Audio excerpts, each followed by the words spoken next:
You ask Tiger to solve. This deals with linear equations with one unknown. The final result is x equals 3. Let's solve it step by step. Swap sides. Group all constants on the right side of the equation. Add 1 to both sides. Simplify the arithmetic.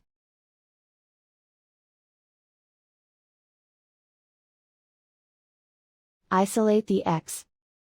Divide both sides by 6. Simplify the fraction. Find the greatest common factor of the numerator and denominator. Factor out and cancel the greatest common factor. And so the final result is x equals 3.